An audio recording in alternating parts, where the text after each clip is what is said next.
Bismillahirrahmanirrahim. Waltakum minkum ummatun yad'una ilal khairi wa ya'muruna bil ma'rufi wa yanhauna 'anil munkar. Assalamualaikum warahmatullahi wabarakatuh. Sifat dan lafaz azan dan iqamah. Jadi setiap ibadah itu ada sifatnya,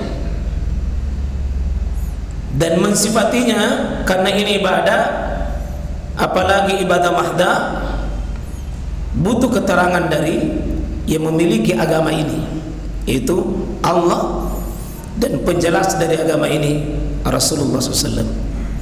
Sebagaimana kata Nabi, sallu kama ra'aitumuni usalli, salatlah kamu sebagaimana engkau melihat aku salat. Artinya ibadah ini tidak boleh semaunya kita, butuh rujukan. Itulah sifat, di mana kita mensifatkan sebuah ibadah dengan mendatangkan bukti-bukti atau hujjah. Ternyata azan yang ada dalam syariat kita itu sangat banyak sifatnya, lafaz-lafaznya banyak. Namun di masyarakat kita mungkin hanya satu amalan yang kita amalkan selama ini. Dan sebagai orang yang belajar fikih, Pak, saya mengajak kita untuk memahami bahwa seandainya ada suatu saat kita mendengarkan lafaz azan yang berbeda dengan kita, tidak apa-apa. Hargai sebagai sebuah perbedaan.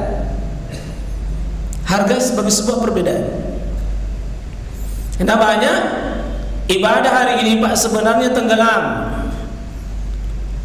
oleh cara paham kita sendiri. Cara kita mengamalkan agama ini, sebagian disingkirkan, sebagian ditinggalkan, sebagian diambil, lalu mengatasnamakan inilah kebenaran. Padahal banyak dan boleh dipilih, selama pilihannya itu adalah memilih dalam koridor yang benar itu. Ya, minimal ada 3 macam, Pak. Ada nanti lafaz, istilahnya lafaz 15 atau sifat 15 ini. Nanti kita akan bahas ini. Ada 15 kalimat satu lafaz itu, dan ini yang mungkin umumnya kita amalkan selama ini. Dan ada nanti yang kedua, ya, ada yang kedua, yaitu lafaz bukan 15 tapi lafaz 17 namanya. Ya, dia 17. Ya, ini 17 kalimat. Dan sengaja saya tulis merah ini Imam Malik, karena beliau penulis kitab tertua namanya kitab Al-Muwatta, dan mengambil beberapa hadis yang sahih, termasuk misalnya tukang azannya Nabi yang diajari Abu Mahzura bagaimana cara azan. Ini beda sedikit, ada 2 tambahan kalimat yang tidak ada pada azan pertama, dan punya dalil. Nah, kemudian ada juga bukan 15, bukan 17, malah 19. Dan saya ungkapkan ini bukan untuk Bapak mau bingung, tidak. Saya menyampaikan bagian dari syariat ini yang mungkin banyak orang tinggalkan. Saya maksudkan begini, Pak, kebenaran itu bukan menurut kita, kebenaran itu menurut dalil. Mungkin kita belum baca dalil yang lain, sehingga kita begitu mendengar yang lain dianggap salah. Ini tidak bisa diterima dalam ilmu fikih model begini. Kalau memang kita mengamalkan sesuatu, ini yang saya ketahui, tapi begitu ada nanti orang mengamalkan yang lain berbeda dengan kita, jangan katakan itu salah, Pak, tidak boleh. Tanya, Apa dalilnya? Apa dasarnya? Ya matanya dari dulu begini di sini, dari dulu begitu itu. Ada tempe itu baru oh tidak bisa Pak. Bukan begitu cara beragama. Cara beragama itu al-haqqu min rabbik. Kebenaran itu disandarkan dari Allah. Kalau datang dalil yang sahih, pemahaman yang sahih, buktinya nanti ada dalil, ada ulama, ada kitabnya, sudah. Ada dalilnya, ada ulamanya, ada kitabnya. Kalau ada dalilnya tapi tidak ada ulamanya, mungkin kita yang salah memahami. Kenapa Anda berani tidak ada pendahulu kalian? Tidak ada ulama yang menulis di kitab mereka. Nah ini kalau azan Pak tidak. Semua mazhab ini terbagi tiga. Nanti Abu Hanifah dengan Imam Ahmad bin Hanbal, ini lafaz azannya selama ini kita amalkan. Kalau nanti Imam Malik berbeda, dia 17, kalau Imam Syafi'i 19. Dan semua ini guru kita. Saya ingin masuk di situ sebelum masuk pembahasannya Pak, dengan mengantarkan satu kaidah ilmu yang paling penting kita pahami dalam membahas sesuatu yang berbeda.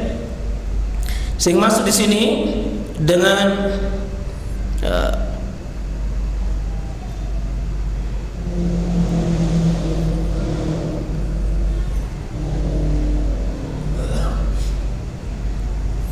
istilah at-tanawu al-masyru'. Ya. Di bawahnya nih Faru ya. Ada istilah Pak yang ditulis oleh ulama, ini at-tanawu al-masyru'. Keanekaragaman tapi itu masyru', sama-sama disyariatkan. Jadi variasi ya, at-tanawu itu artinya variasi Pak. Variasi A, variasi B, variasi C. Tapi semuanya masyru', semua ada dalilnya. Contoh, nanti cara takbir Pak, ada cara takbir namanya Ibnu Umar, sejajar bahu. Ada Malik bin Wairis, sejajar telinga. Ibnu Hajar, antara telinga dengan bahu. Semua itu masyru'. Tapi tanawu namanya. Doa iftitah ada 13. Mau baca Allahumma baik silakan, Allahu Akbar kabiran silakan, wajatu silakan, subhanaka, itu semua iftitah sahih, masyru' namanya at-tanawu. Doa ruku ada 7, i'tidal ada 11, sujud ada 13, tasyahud ada 6, salawat ada 7, salam ada 5 variasi. Zikir dan doanya itu luar biasa variasinya Pak. Apa maknanya? Penjelasan ulama begini,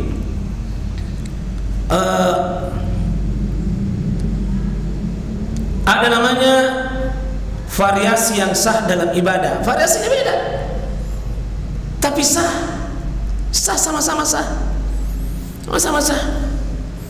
Ya, dan boleh dilakukannya. Itu kata Syekh Islam Ibnu Taimiyah.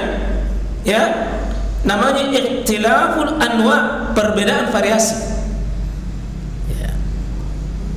Dan juga disebutkan oleh Syekh Islam Ibnu Abdul Iz, seorang ulama besar yang sudah mendapat juga kehormatan julukan Syekh Hujjah Islam.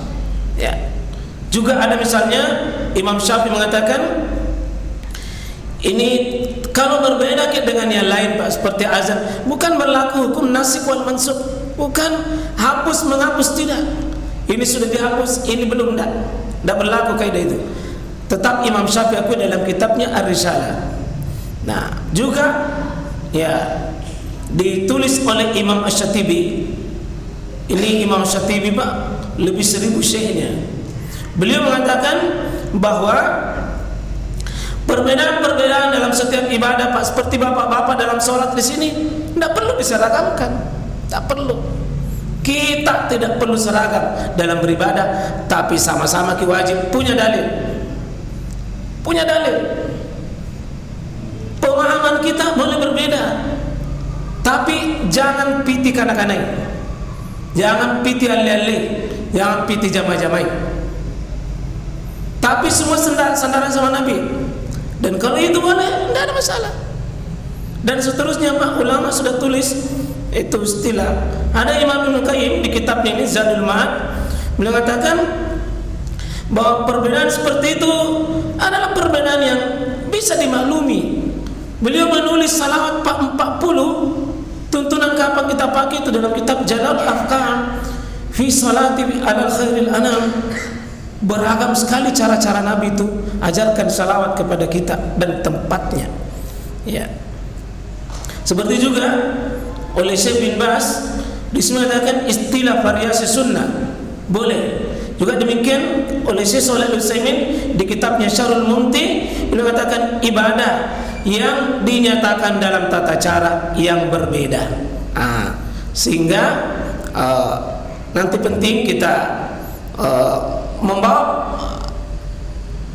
pemahaman fikih begini kalau kita mau melihat sebuah perbedaan.